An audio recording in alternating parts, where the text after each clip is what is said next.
But doctor, what if someone who's not used to any of that? Then I don't think that's the way to go, is it? Just start off with walking, because sometimes what happens is they've not been doing any exercise before. No, you have to take it from, I say, listen to the body feedback.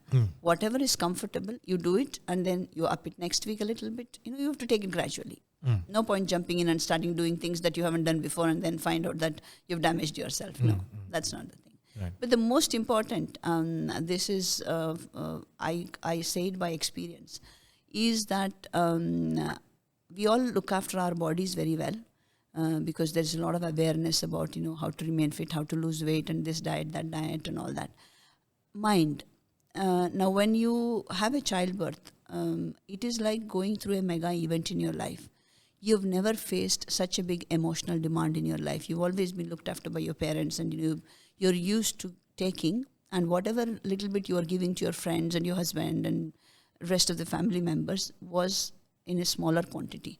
When you have a child, invariably you end up being kind of bowled over by the fact that you have to give everything, because it's a little child which is a helpless child, and you feel like you're totally responsible for it.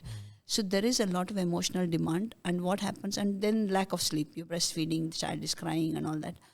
So what generally happens is women kind of are getting drained out post-childbirth, because they're half asleep most of the time, lack of sleep, and then they're not eating on time as well, because the child is crying in between, they're feeding. Somehow, and they forget all the other activities they probably were doing, like watching TV or listening to music or doing other things. So gradually your mind starts it doesn't have any, energy to give back. So this is where women end up with postpartum depression, all those things. So it's important. My motto is, you look after yourselves first, you can look after the child better. If you're a happy person, you can spread the happiness. If you're an unhappy person, sad person, you cannot spread happiness to another person. Yeah, you're going to project that one too. Yeah, so anybody who comes in contact with you will only get that energy.